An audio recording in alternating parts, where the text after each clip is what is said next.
Hello and welcome back to the English Nook. I'm Maya. And I'm Ethan.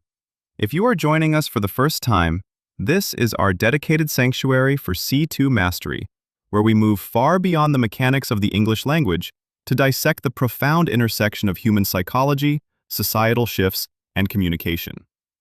Today we are exploring a phenomenon that is as quiet as it is devastating: the psychology of silence. Specifically, the exact moment in a relationship, a workplace, or a social dynamic when a person chooses to completely stop explaining themselves.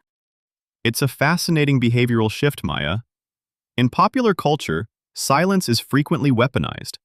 We talk about the silent treatment or emotional stonewalling, which are essentially active, aggressive strategies used to manipulate or punish someone else. Precisely. But the silence we are dissecting today is fundamentally different. This isn't a loud, angry silence designed to provoke a reaction.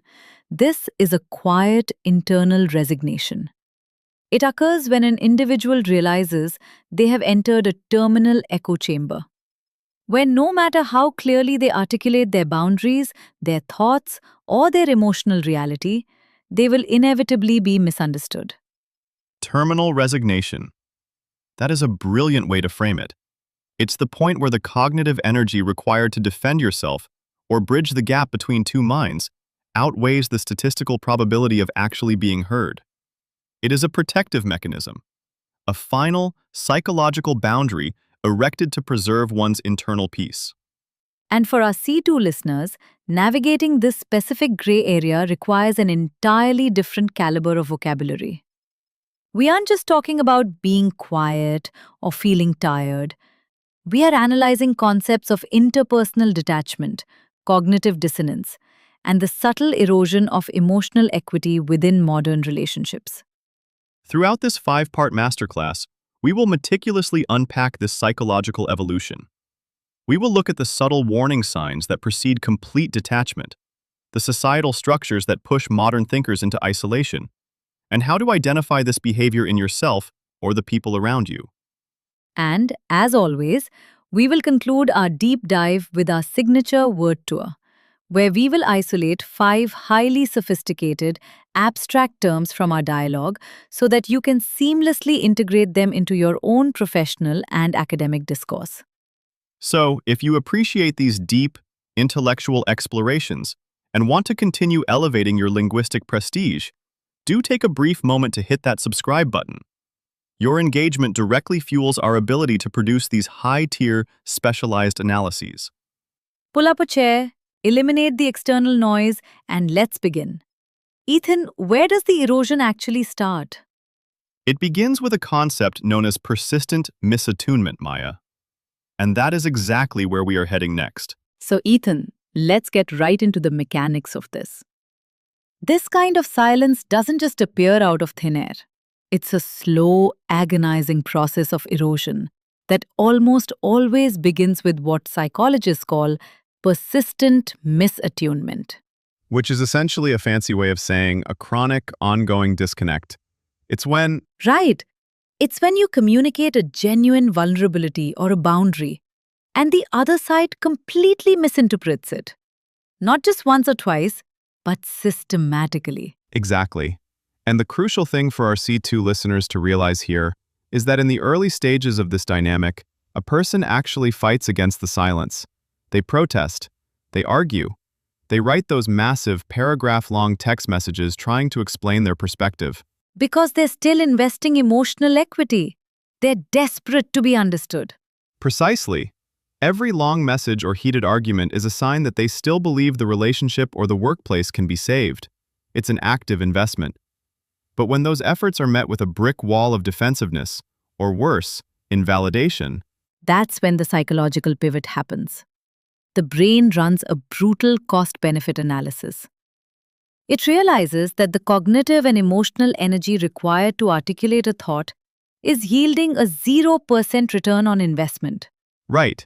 And that's the exact moment where the internal dialogue shifts from, how do I make them understand, to, it simply doesn't matter anymore. It is a profound shift from anger to complete indifference. And that indifference is incredibly deceptive, isn't it? Because on the surface, to an outside observer, the conflict looks like it has magically disappeared. The arguments stop, the person becomes compliant. They might even smile and nod along during a meeting or a dinner. Oh, it's a total illusion.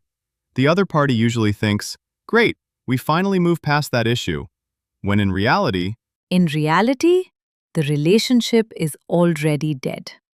The quiet partner hasn't agreed with you. They've just evicted you from their internal world. They've decided that preserving their own psychological sanity requires total interpersonal detachment. it's a form of emotional survival. You stop explaining yourself not because you're stubborn, but because you are running out of breath.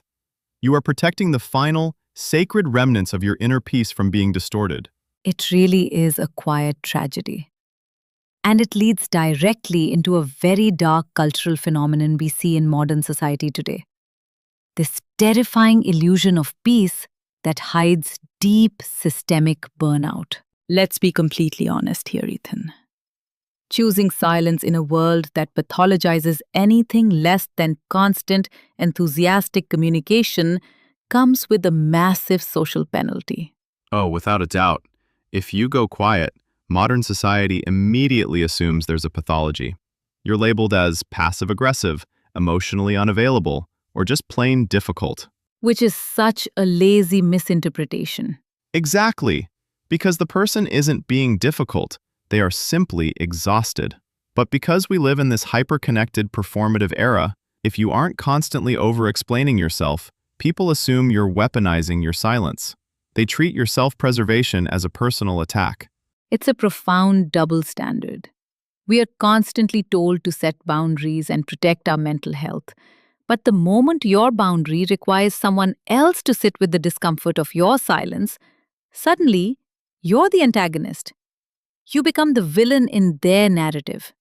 Right, because it forces them to look in the mirror. When you stop explaining yourself, you are essentially saying, I no longer believe you possess the emotional maturity to handle my perspective. And that hurts people's egos tremendously. It absolutely crushes them. So what do? They try to drag you back into the arena. They bait you with passive-aggressive remarks or loaded questions, desperate for an emotional reaction. Because any reaction, even a screaming argument, validates their relevance in your life. That is a chillingly accurate point. An argument means you still care enough to fight. Silence, on the other hand, means you have completely revoked their access to your psyche. It is the ultimate boundary, and honestly, it takes an immense amount of psychological fortitude to maintain it when everyone around you is demanding a performance. But it carries a heavy internal cost too. Let's not romanticize it. Operating in total isolation within a shared space, whether it's a marriage or a corporate boardroom, is profoundly lonely. You are physically present, but psychologically evicted. It is a heavy cross to bear. You're trading the exhausting friction of constant arguments for the cold, heavy weight of absolute isolation. It's a tactical retreat, but it's rarely a happy one. Precisely. It's an act of desperation. And that brings us to the ultimate strategic question. How do we navigate this fine line without completely losing our connection to humanity?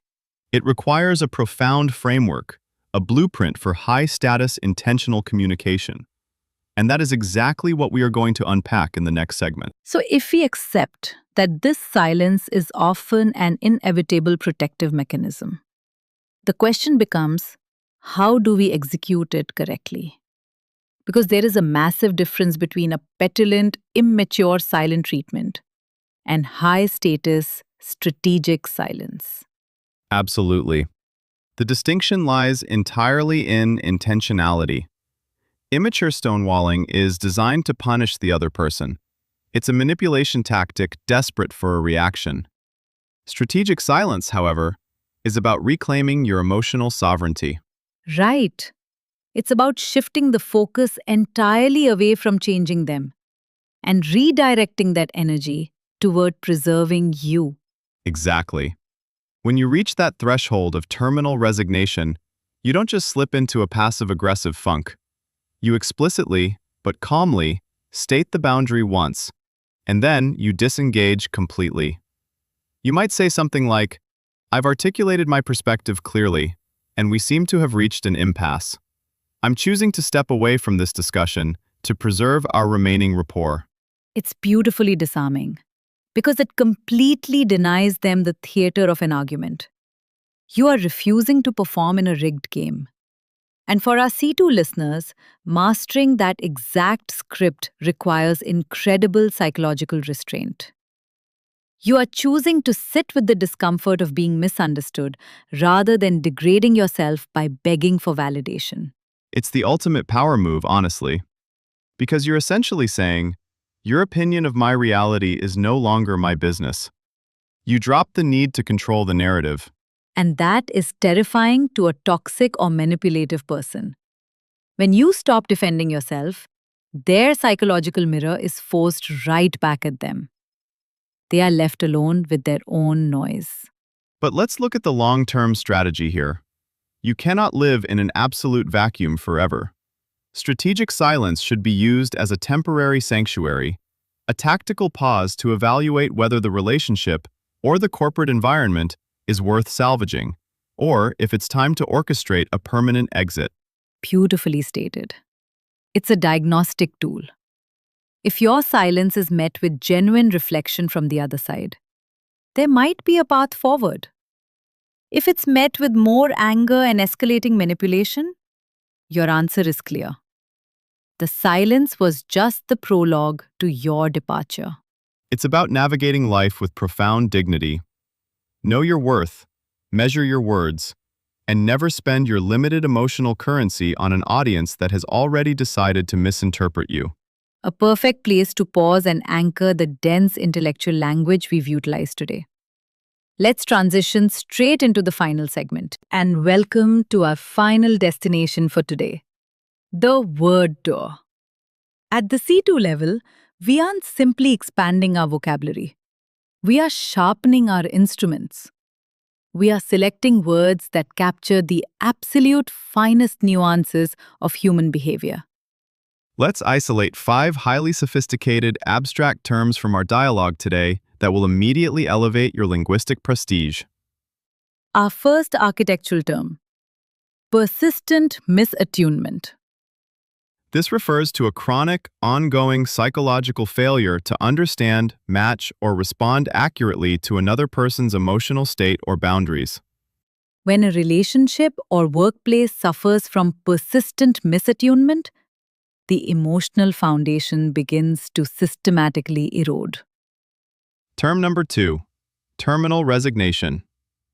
A state of final, absolute acceptance that a situation cannot be fixed, improved, or resolved, leading to total emotional disengagement. It's that exact pivot point where you realize arguing is pointless and your mind settles into a quiet, calm, terminal resignation. Term number 3, interpersonal detachment.